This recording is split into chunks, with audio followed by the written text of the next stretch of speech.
ನೋಡಿ ವೀಕ್ಷಕರೇ, ಕೊನೆಗೂ ಸರ್ಕಾರ ಪ್ರತಿಯೊಂದು ಗೃಹಲಕ್ಷ್ಮಿ ಯೋಜನೆಯ ಫಲಾನುಭವಿಗಳಿಗೆ ಭರ್ಜರಿ ಗುಡ್ಡಿಸ್ನ ಕೊಟ್ಟಿದ್ದು, ನಿಮ್ಮ ಬ್ಯಾಂಕ್ ಖಾತೆಗೆ 28ನೇ ಕಂತು ಮತ್ತು 29ನೇ ಕಂತಿನ ಗೃಹಲಕ್ಷ್ಮಿ ಯೋಜನೆಯ ಹಣನ ಸರ್ಕಾರ ಜಮಾ ಮಾಡ್ತಾ ಇದೆ.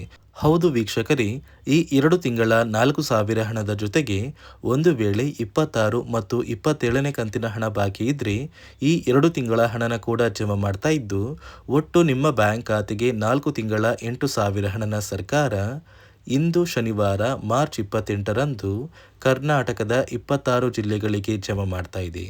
ಆದರೆ ನೀವು ಈ ಒಂದು ಹಣನ ಪಡಿಬೇಕು ಅಂದರೆ ಕೆಲವು ನಿಯಮಗಳನ್ನ ಸರ್ಕಾರ ಜಾರಿಗೆ ತಂದಿದೆ ಮತ್ತು ಗೃಹಲಕ್ಷ್ಮಿ ಯೋಜನೆಗೆ ಮರು ಅರ್ಜಿನ ಕಡ್ಡಾಯವಾಗಿ ಆದೇಶ ಕೊಟ್ಟಿದೆ.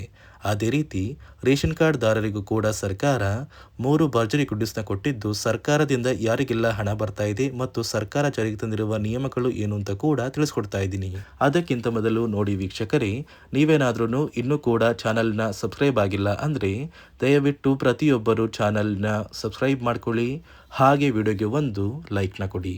ಹೌದು ವೀಕ್ಷಕರೇ, ಸರ್ಕಾರದಿಂದ ಪ್ರತಿಯೊಂದು ಗೃಹಲಕ್ಷ್ಮಿ ಯೋಜನೆಯ ಫಲಾನುಭವಿಗಳ ಬ್ಯಾಂಕ್ ಖಾತೆಗೆ 28 ಮತ್ತು 29ನೇ ಕಂತಿನ ಹಣನ ಜಮಾ ಮಾಡ್ತಾ ಇದೆ. ಅಂದರೆ ನಿಮ್ಮ ಬ್ಯಾಂಕ್ ಖಾತೆಗೆ 2 ತಿಂಗಳ 4,000 ಹಣ ಬರ್ತಾ ಇದೆ. ಇದರ ಜೊತೆಗೆ ಒಂದು ವೇಳೆ 26 ಮತ್ತು 27ನೇ ಕಂತಿನ ಹಣ ಇನ್ನೂ ಕೂಡ ಬಾಕಿ ಇದ್ರೆ ಈ 2 ತಿಂಗಳ 4,000 ಹಣ ಕೂಡ ಬರ್ತಾ ಇದ್ದು, ಒಟ್ಟು ಬರೋಬ್ಬರಿ 8,000 ಹಣನ ಸರ್ಕಾರ ಗೃಹಲಕ್ಷ್ಮಿ ಯೋಜನೆಯ ಫಲಾನುಭವಿಗಳಿಗೆ ಜಮಾ ಮಾಡಲಿದೆ. ಮಾರ್ಚ್ 28 ಅಂದರೆ ಶನಿವಾರದಿಂದ ಕರ್ನಾಟಕದ 26 ಜಿಲ್ಲೆಗಳಿಗೆ ಹಣ ಜಮಾ ಆಗೋದಕ್ಕೆ ಶುರುವಾಗ್ತಿದೆ.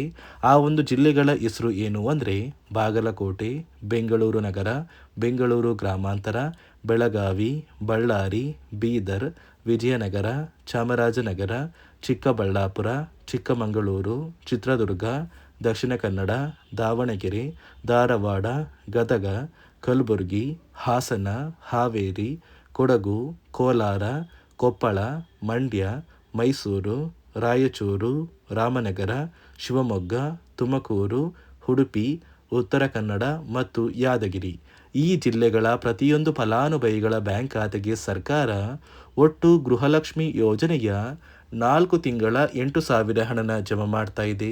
ಮೊದಲು ನಿಮ್ಮ ಬ್ಯಾಂಕ್ ಖಾತೆಗೆ 28 ಮತ್ತು 29ನೇ ಕಂತಿನ ಹಣ ಬರುತ್ತೆ.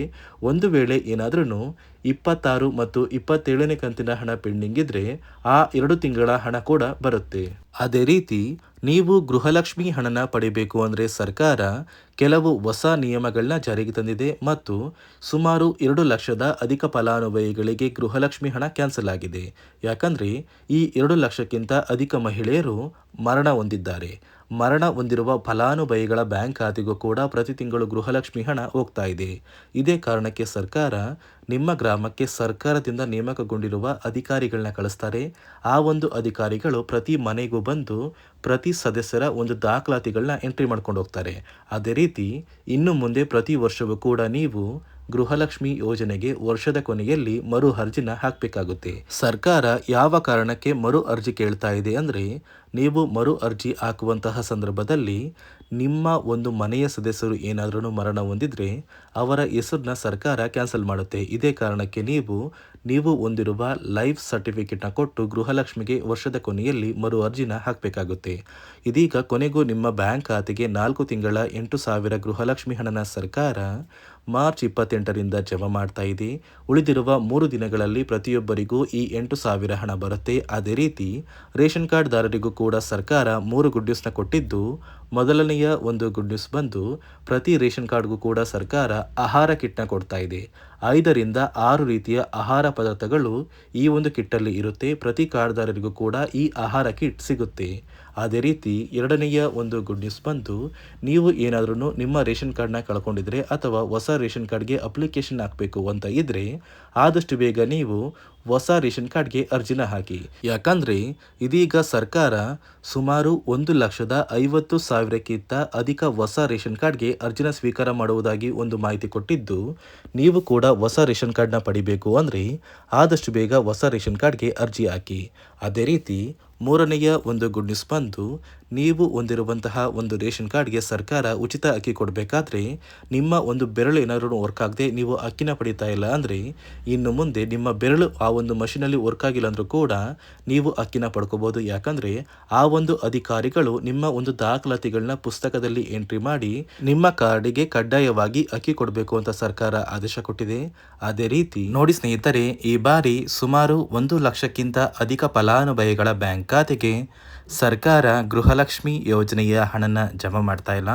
ಕಾರಣ ಏನು ಅಂದರೆ ನಿಮ್ಮ ಬ್ಯಾಂಕ್ ಖಾತೆಗೆ ಡೆಬಿಟ್ ಮೂಲಕ ಹಣ ಜಮಾ ಮಾಡುವಂತಹ ಸಂದರ್ಭದಲ್ಲಿ ಸರ್ಕಾರ ಸಾಕಷ್ಟು ಫಲಾನುಭವಿಗಳ ಒಂದು ಬ್ಯಾಂಕ್ ಖಾತೆಗೆ ಹಣ ಜಮಾ ಮಾಡೋದನ್ನು ಕ್ಯಾನ್ಸಲ್ ಮಾಡಿದೆ.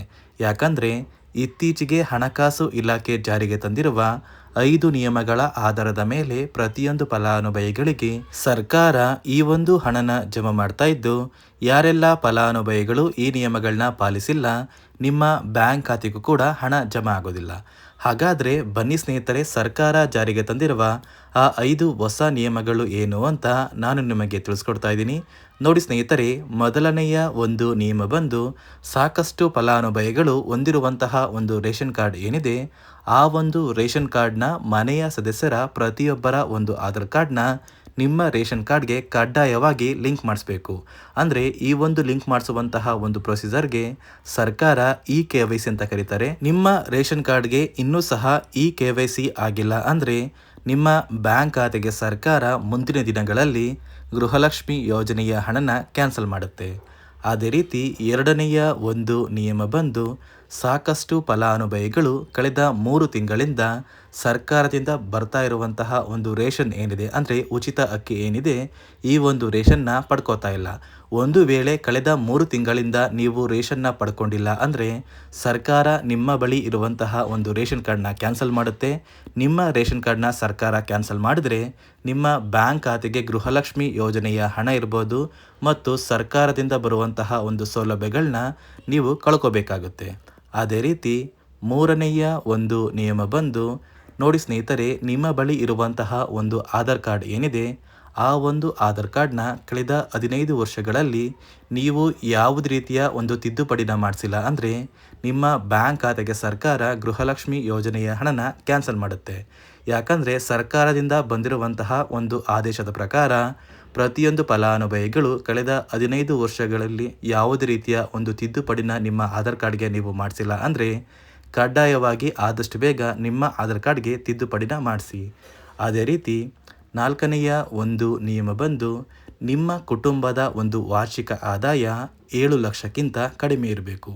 ಒಂದು ವೇಳೆ ನಿಮ್ಮ ಕುಟುಂಬದ ವಾರ್ಷಿಕ ಆದಾಯ 7 ಲಕ್ಷಕ್ಕಿಂತ ಜಾಸ್ತಿ ಇದ್ದರೆ ನಿಮ್ಮ ಬ್ಯಾಂಕ್ ಖಾತೆಗೆ ಸರ್ಕಾರ ಗೃಹಲಕ್ಷ್ಮಿ ಯೋಜನೆಯ ಹಣನ ಕ್ಯಾನ್ಸಲ್ ಮಾಡುತ್ತೆ. ಅದೇ ರೀತಿ ಐದನೆಯ ಒಂದು ನಿಯಮ ಬಂದು ನಿಮ್ಮ ಕುಟುಂಬದ ಸದಸ್ಯರು ಅಥವಾ ಗೃಹಲಕ್ಷ್ಮಿ ಯೋಜನೆಯ ಫಲಾನುಭವಿಗಳು ಯಾರು ಕೂಡ ಸರ್ಕಾರಿ ನೌಕರರಾಗಿ ಕಾರ್ಯನಿರ್ವಹಿಸ್ತಾ ಇರಬಾರ್ದು. ಒಂದು ವೇಳೆ ನಿಮ್ಮ ಕುಟುಂಬದಲ್ಲಿ ಯಾರೇ ಆಗಿದ್ರೂ ಸರ್ಕಾರಿ ನೌಕರರಾಗಿ ಕಾರ್ಯನಿರ್ವಹಿಸ್ತಾ ಇದ್ದರೆ ನಿಮ್ಮ ಬ್ಯಾಂಕ್ ಖಾತೆಗೆ ಗೃಹಲಕ್ಷ್ಮಿ ಯೋಜನೆಯ ಹಣ ಕ್ಯಾನ್ಸಲ್ ಆಗುತ್ತೆ. ಈ 5 ನಿಯಮಗಳ ಆಧಾರದ ಮೇಲೆ ಪ್ರತಿಯೊಂದು ಫಲಾನುಭವಿಗಳಿಗೆ ಸರ್ಕಾರ ಹಣ ಜಮಾ ಮಾಡ್ತಾ ಇದೆ.